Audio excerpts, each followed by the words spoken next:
Capital FM 94.8 দেশের number 1 music station.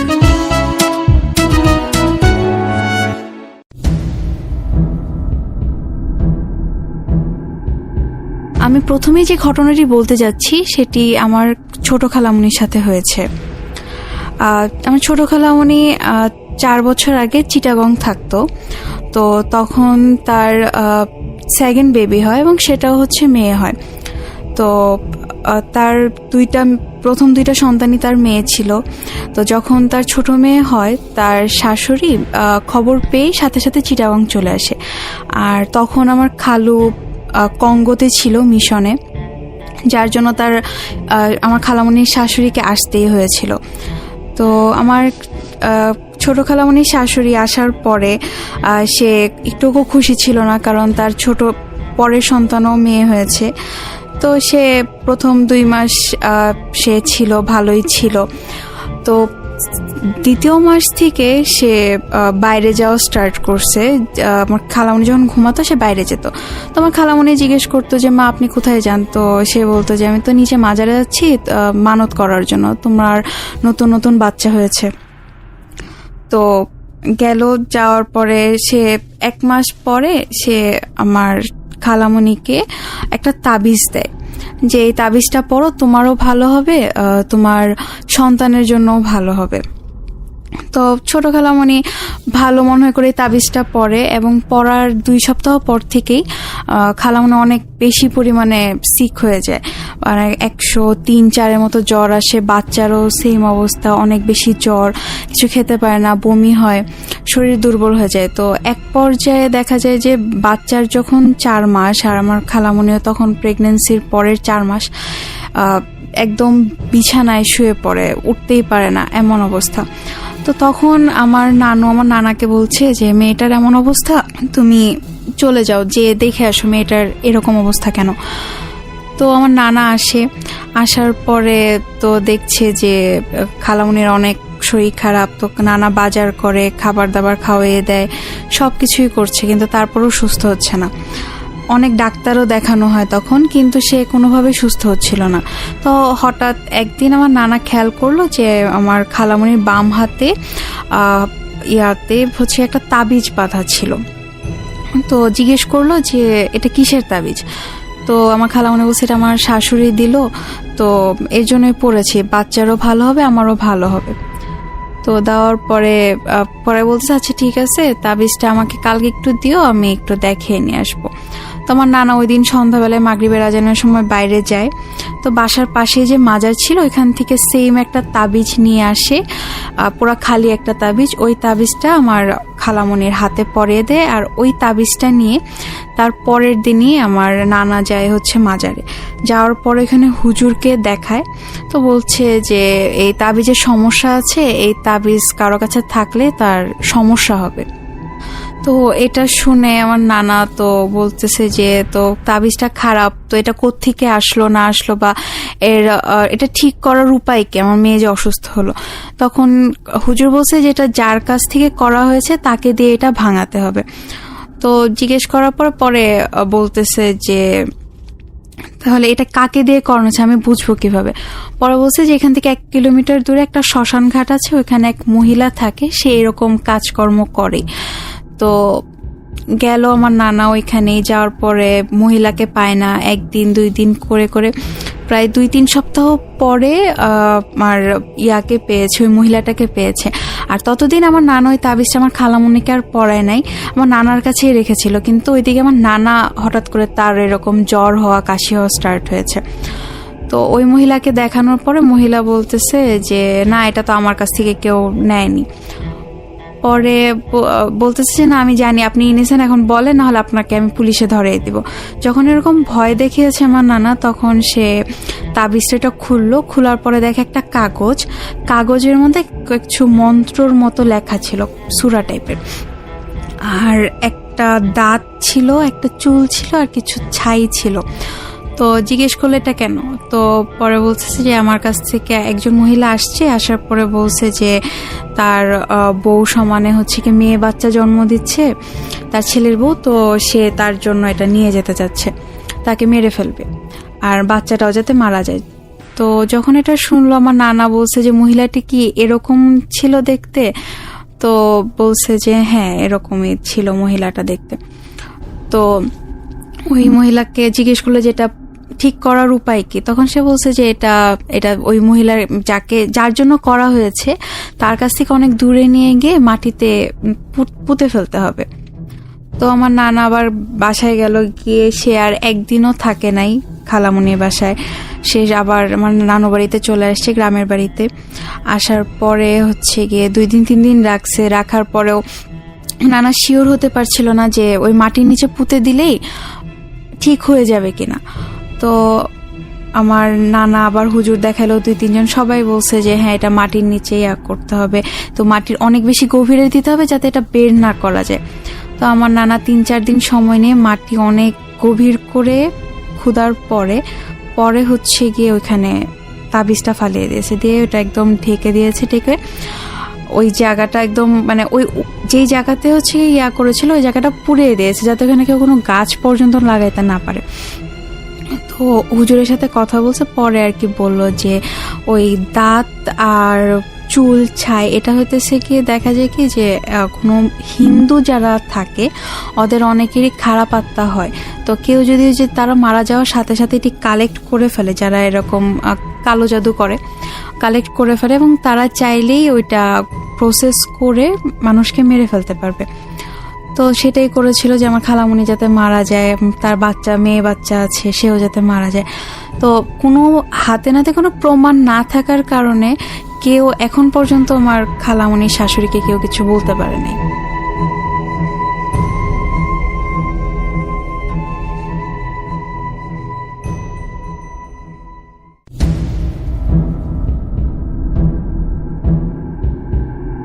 এর পরের ঘটনাটি রিসেন্টলি আমার সাথেই হয়েছে। এটা হচ্ছে সিলেটে, আমরা তালতলা একটা জায়গায় থাকতাম ওই বাসায়। তো ওই বাসায় আমরা প্রায় টোটালি 3.5 বছর থেকেছি, কিন্তু 3 বছর আমরা ছিলাম একটা ওই বাসার 3 তলায়। তো 3 তলায় বাসায় থাকতাম, তো 2 তলায় থাকতো হচ্ছে গিয়ে আমাদের বাসার মালিকের বোন। তো মালিকের বোন হঠাৎ করে আমাদের কাছে নোটিশ এসেছে যে মালিকের বোন আমরা যে ফ্ল্যাটটায় থাকতাম 3 তলায়, ওই ফ্ল্যাটটা তারা কিনে ফেলেছে। তো আমরা যাতে শিফট করে 2 তলায় চলে যাই আর তারা হচ্ছে গিয়ে 3 তলায় আসবে। তো আমাদের ওই বাসা থেকে সুযোগ সুবিধা ভালো ছিল সব দিকে আসা যাওয়া করার, তো এই কারণে আমরা ওই কথা ভেবে 2 তলাতে চলে যাই। ওইটা হচ্ছে আমরা এপ্রিল মাসের দিকে যাই 2 তলায়। যাওয়ার পরে তখনও কোনো সমস্যা হয় না, এপ্রিল মে জুন পর্যন্ত ভালোই ছিল। তো জুনের লাস্টের দিক থেকে কিছু মানে আজগুবি ঘটনা ঘটতে থাকে। যেমন মানে সবসময় মানে আমার সাথে যেটা হতো যে আমি বসে আছি, আমার কাছে সবসময় মনে হতো যে আমার আশেপাশে কেউ আছে, হয়তো বা রুমে কেউ নাই কিন্তু তারপরেও মনে হতো যে আছে। আম্মু তখন বাইরে যেত, তো বাইরে গেলে দেখা যেত আমি দুপুরবেলায় স্কুল থেকে এসে ঘুমাতাম। তো ঘুমাইলে মনে হতো আমার পাশে কেউ শুয়ে আছে, বা মানে খাটের মাথার কাছে কেউ এসে দাঁড়িয়ে আছে, বা পায়ের কাছে কেউ দাঁড়িয়ে আছে, কিন্তু তাকালে দেখা যেত কি যে কেউ নাই। তো এরকম চলছিল। তো জুলাইয়ের দিকের মাঝামাঝি এরকম অবস্থা যে আমি একটা জিনিস কোথাও রেখে গেছি, আমার একদম স্পষ্ট খেয়াল আছে যে আমি এখানে রেখে গেছি। কিছুক্ষণ পরে এসে দেখতাম যে ওখানে নাই, বা আমার অনেক জিনিস চুরি হওয়া স্টার্ট করছিল। তো আমরা ফার্স্টে ভাবছিলাম যে কাজের মেয়ে মনে হয় কিছু চুরি টুরি করেছে, তো একজনের উপর তো সরাসরি ব্লেমও দেওয়া যায় না। তো তারপরেও হচ্ছে গিয়ে তার জিনিস চেক করলাম, সে আসলে এরকম কিছু করেও নাই। তো ওইখানে ওই পর্যন্তই ছিল। তো আগস্টের দিকে একটা ঘটনা ঘটেছে এরকম যে আমি ড্রয়িং রুমে বসেছিলাম। তো ড্রয়িং রুম থেকে আমাদের বেডরুম প্রায় 20-30 হাত দূরে ছিল, এত বড় বড় ছিল রুমগুলা। তো ড্রয়িং রুমের পাশেই ছিল আমার স্টাডি হল। তো স্টাডি হল দিয়ে হচ্ছে একটা কমন ওয়াশরুম ছিল। তো কমন ওয়াশরুমে যেতে হলে স্টাডি হল হয়ে যেতে হয়, এবং ড্রয়িং রুমে যদি কেউ বসে থাকে সে দেখতে পারতো। তো আমি একদিন বসে এরকম দুপুরবেলায় টিভি দেখছি, তো আমার কাছে হঠাৎ করে মনে হলো যে স্টাডি হল থেকে কেউ দৌড় দিয়ে ওয়াশরুমে গিয়েছে। তো বাসায় তখন ওই দিন কেউ ছিল না, আমি ছিলাম, আমার ভাই আর কাজের মেয়ে ছিল। তো আমি ড্রয়িং রুমে টিভি দেখছিলাম আর আমার ভাই আর কাজের মেয়ে হচ্ছে বেডরুমে টিভি দেখছিল। তো আমার কাছে মনে হলো যে হ্যাঁ হয়তো বা কাজের মেয়ে বা আমার ভাই মনে হয় দৌড়ে ওয়াশরুমে গিয়েছে। তো অনেকক্ষণ বসেছিলাম, প্রায় আধা ঘন্টা পর্যন্ত দেখি ওয়াশরুম থেকে কেউ বের হচ্ছে না, কিন্তু আমার একদম স্পষ্ট খেয়াল আছে যে কেউ দৌড় দিয়েছে। তো কিছুক্ষণ পরে আমি উঠলাম, আধা ঘন্টা পরে উঠে ওয়াশরুমে গিয়ে দেখি যে ওয়াশরুমে কেউ নাই। তো তখন আমার কাছে লাগলো যে এটা কিভাবে সম্ভব, আমি তো একটু আগে দেখলাম কে জানি দৌড় দিয়ে ঢুকলো। তো আমি সাথে সাথে গেলাম, গিয়ে আমার ভাইকে আর কাজী মেয়েকে জিজ্ঞেস করছি যে তোমরা কি কেউ ওয়াশরুমে গিয়েছিলা? পরে ওরা বলতেছে যে না, আমরা তো ওয়াশরুমে যাই না, আমরা তো এখানে বসে টিভি দেখছি। তো আমি বলছি আমার সাথে মজা করছো, ভয় দেখাইতে চাও আমাকে? তোমরা ওয়াশরুমে গিয়ে এখন পর্যন্ত এখানে আবার চলে আসছো, আমাকে ইয়া না করে ভয় দেখাচ্ছ। তো ওরা বলতেছে যে না সত্যি আমরা যাই নাই, গেলে তো তোমরা দেখতা আমাকে, আর আমরা দৌড় দিয়ে যাবো কেন, গেলে তো আসতেই যেতাম। পরে আমি ভেবে দেখলাম যে না আসলেও ঠিক আছে, যে ওরা এরকম করবে কেন। তো তারপরে আমার কাছে ওই দিন একটু কেমন জানি লাগছিল। তো আম্মু বাসায় আসছে, আসার পরে সন্ধ্যাবেলায় আমি আম্মুকে বলছি যে আম্মু আজকে তো আমার সাথে এরকম এরকম হয়েছে, আর এর আগেও আমার কাছে লাগতো যে কেউ আছে সবসময় আমার কাছে দাঁড়িয়ে, একা থাকলে আমার কাছে এরকম মনে হতো। পরে আম্মু যে কথাটা উত্তর দিল যে তোমার সাথেও এরকম হয়। তো আমি জিজ্ঞেস করলাম আমার সাথেও হয় মানে কি, তোমার সাথেও হয়েছে? পরে বলছে যে হ্যাঁ, তোমরা যখন বাসায় কেউ থাকো না, কাজের মেয়েটার নাম ছিল মাহমুদা কাজ করে, আমি শুয়ে থাকলে মনে হচ্ছে সবসময় আমার কাছে কেউ এসে দাঁড়িয়ে থাকে, আমার অনেক জিনিসই আমি খুঁজে পাচ্ছি না। তো পরে বলতেছে তাহলে তো জিনিসটা দেখতে হয়। তো আব্বু আসছে রাত্রেবেলায়, আসার পর আব্বুকে বললাম যে আব্বু আম্মুর সাথে এই টাইপের কিছু সিচুয়েশন ক্রিয়েট হয়েছে, আমার সাথেও হয়েছে, তো বাসাটা দেখানো উচিত কাউকে। তো আব্বু মজা করে উড়িয়ে দিয়েছে যে না এরকম কিছুই হয় না, তোমাদের মনের ভুল এই সেই। তো তারপর আগস্টের দিকে ওদিকে ছিলাম। তো সেপ্টেম্বরের দিকে ফার্স্ট উইকের দিকে এরকম একটা ঘটনা ঘটেছে যে আব্বু আব্বু হচ্ছে কি শুয়েছিল বেডরুমে, ঘুমাচ্ছিল, আর আমরা সবাই আব্বু আম্মু আমি ভাই আমরা সবাই ছিলাম ড্রয়িং রুমে। তো হঠাৎ করে আব্বু জোরে চিৎকার দিয়েছে যে তুরনা শান বলে। তো আসলাম, সবাই আসছি। আসার পরে আব্বু বলতেছে যে তোমরা এখানে কে দাঁড়িয়েছিলা দরজার কাছে? বলছে যে আমরা তো কেউ দাঁড়িয়েছিলাম, আমরা সবাই ড্রয়িং রুমে ছিলাম। তা বলছে যে না এখানে কেউ দাঁড়িয়েছিল, তোমরা কি কেউ আমাকে ভয় দেখাইতে যাচ্ছ কিনা, যে বা প্রমাণ করতে চাচ্ছ কিনা আসলেও ভূত আছে? আম্মু বলতেছে যে না ওরা তো কেউ ছিল না, ওরা সবাই আমার সাথেই ছিল, আর আমি তো মিথ্যা কথা বলবো না, আমার সাথেই ছিল, এখানে কেউ দাঁড়িয়ে ছিল না। তো তখন কি আব্বুরও মনে হলো যে না কিছু একটা আসলেও থাকতে পারে। তো আমরা সাথে সাথে বাসা ছাড়া নোটিশ দিয়ে দিয়েছি যে ও চলে যাব অন্য জায়গায়, এবং অন্য জায়গায় বাসা ঠিকও করে ফেলেছি। তো পরে আমার জানতে পারলাম যে দোতলায় তো হচ্ছে গিয়ে আমাদের ওই যে মালিকের বোন থাকতো, তো মালিকের বোনের 2-3 বার মিসক্যারেজ হয়। তো এবং একবার বা দুইবার সে নিজে থেকে অ্যাবর্শন করে, যার জন্য ওই হুজুরের কাছে আমরা জিজ্ঞেস করলাম যে এটার জন্য কোনো সমস্যা হয় কিনা। তখন হুজুর বলল যে অ্যাবর্শন করলে বা মিসক্যারেজ করলে অনেক সময় বাচ্চাগুলো দেখা যায় যে একটা মানুষ মারা যাওয়ার পরে যে বয়সটা তার থাকার কথা সেই বয়সের রূপ নিয়ে জিনের মতো খারাপ জিন হিসেবে এসে এরকম কাজ করে, কারো ক্ষতি করার চেষ্টা করে। তো এগুলো শোনার পরে আমরা সাথে সাথে বাসা ছেড়ে অন্য বাসায় শিফট হই। আর তখন গিয়ে আমরা জানতে পারি যে মালিকের বোন যে তাদের সাথে সেম সিচুয়েশনগুলো হচ্ছিল দেখেই তারা ওই বাসা ছেড়ে আমাদের বাসায় চলে আসছিল, মানে বাসা এক্সচেঞ্জ করে ফেলছিল তারা।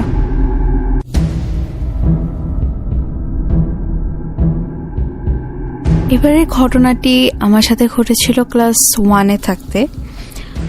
তখন আমরা সিরাজগঞ্জ থাকি।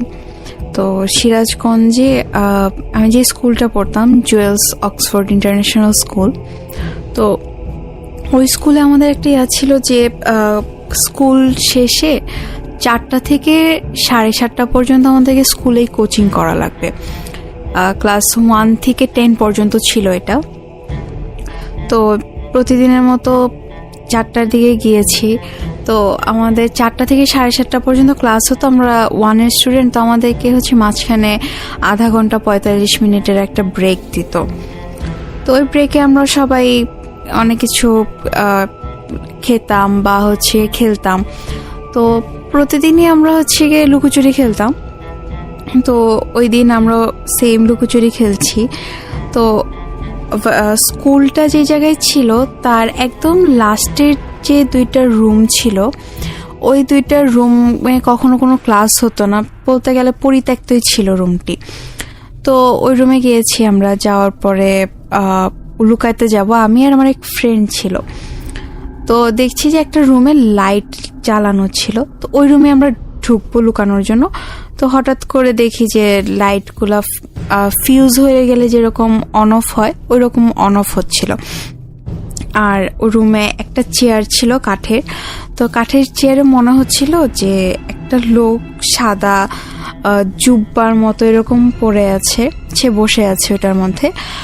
আর তার মাথা একদম পেট পর্যন্ত ঢাকা ছিল। আর একটা কালো জুব্বা পরে একটা লোক, সে একদম ঘুমটা টুমটার মতো দেওয়া, মাথা মুখ কিছু দেখা যাচ্ছে না, সে মনে হয় বাড়ি দিচ্ছে ওই সাদা পরা লোকটাকে। আর ওটা একদম পূর্ব সাইডের দিকে মুখ করে ঘোরা ছিল। তো ওইটা পুরাটা দেখেছি একটা ছায়ার মতো, যে একদম স্পষ্ট না, মানে ছায়া ছায়া ছিল। তো দেখে তো আমি আর আমার ফ্রেন্ড অনেক বেশি পরিমাণে ভয় পেয়ে গেছি, ছোট ছিলাম। তো আমরা দৌড়ে চলে আসছি, এসে সবাইকে বলছি যে এখানে কিছু একটা আছে, চলো যাই দেখে আসি কি। তো সবাই একসাথে গেছি, তো ওখানে কিছু ছিল না, লাইটটা তখন একদম ঠিক হয়ে গেছিল। তো ওই দিনের পরে আমরা অনেক দিনই স্কুলে যাই নাই, 3-4 দিন স্কুলে যাইনি। তো 3-4 দিন পর স্কুলে গেলাম। স্কুলে যাওয়ার পরে তখন হচ্ছে কি আমাদের সিনিয়র ক্লাস 3-তে পড়তো এক ভাইয়া, তখন তারা বলছে যে তারাও ওই রকমই কিছু একটা দেখেছে। তো পরে আস্তে ধীরে শোনা গেল যে এই টাইপের জিনিসগুলা, ভৌতিক কিছু জিনিস স্কুলে হচ্ছিল, সেটা সবাই মোটামুটি দেখতে পারছে, কিন্তু লজ্জার কারণে কেউ কাউকে বলে নাই, যে সবাই পাগল ভাববে যে বানিয়ে বানিয়ে বলছে। তো এই জন্য কোনো হয়নি, কথাবার্তা কেউ কিছু বলে নাই কাউকে। পরে দিয়ে হচ্ছে গিয়ে আমরা সবাই আর কি একটা করলাম, প্রিন্সিপালের সাথে কথা বললাম। তো প্রিন্সিপাল তো বলছে যে না, এরকম কিছু হয় না, এখানে এরকম তোমরা বদনাম করতে যাচ্ছ স্কুলকে। তো পরে হচ্ছে গিয়ে খোঁজ নেওয়া হয় ওইটার। তো খোঁজ নিয়ে জানা যায় যে স্কুলটা যেই জায়গাটার উপর করা হয়েছিল, যে জমিটার উপর, ওই জমিটা ছিল হচ্ছে গিয়ে লাশ কাটা যে তাদের কবরস্থান, মানে যারা সুসাইড করতো বা যাদের পোস্টমর্টম হতো তাদেরকে ওই জায়গাটাতে কবর দেওয়া হতো। এবং ওই জায়গাটায় আমাদের স্কুলের প্রিন্সিপাল কিনে এবং ওইখানে স্কুল করে, যার কারণে এই ভৌতিক জিনিসগুলো হয় যে এরকম। কারণ খারাপ জিন আছে সেটা তো আমরা মোটামুটি সবাই মানি, এবং ওই খারাপ জিনগুলাই এই ধরনের কাজগুলো করছিল। আর এরপর থেকে ওই ঘটনার পর থেকে আমি টানা 4 বছর কিছু ভৌতিক স্বপ্ন দেখতাম। মানে যেমন হচ্ছে ক্লাস 4-5 পর্যন্ত আমি এরকম খারাপ খারাপ স্বপ্ন দেখতাম। মানে ফজরের আজানের পরই আমি টানা 1 ঘন্টা 1.5 ঘন্টা এরকম দেখে ঘুম ভেঙে যেত আমার তখনই। তা আমি বুঝতে পারছি যে আজান দিচ্ছে, ঠিক ওই টাইমটাতে আমি স্বপ্নটা দেখতাম, আর স্বপ্নটা দেখে ভয়ে ঘুম ভেঙে যেত। তো আমি আমার দাদির সাথে এটা শেয়ার করেছি যে দিদা আমার সাথে এরকম হচ্ছে, কি করব। তখন আমার দাদি বলল যে তোমাকে আমি পানি পড়া দিচ্ছি, পানি পড়াটা রোজ ঘুমাতে যাওয়ার আগে খাবা, আর কিছু কালমা বা কিছু সূরা বলে দিল, ওইটি পড়ে শুবা, তাহলেই কিছু হবে না। তো আমি এরকম কন্টিনিউয়াস 2 বছর চালিয়ে যাই। তো 7 থেকে আমি এই ভৌতিক স্বপ্নগুলো দেখা একদম বন্ধ করে দিই, কোনো সমস্যা হচ্ছিল না। হঠাৎ করে আবার হচ্ছে যখন যেমন রিসেন্টলি যে সিলেটে যে ঘটনাটা ঘটেছিল আমার আগের বাসায়, ওই ঘটনার পরে আমি আবার টানা 1-1.5 বছর এরকম স্বপ্ন দেখেছি। এবং তখন আমি আবার এই যে এখন পানি পড়া খাই বা পানি পড়া সূরা টুরা পরে ঘুমাই, এখন কোনো সমস্যা নাই আল্লাহর রহমতে।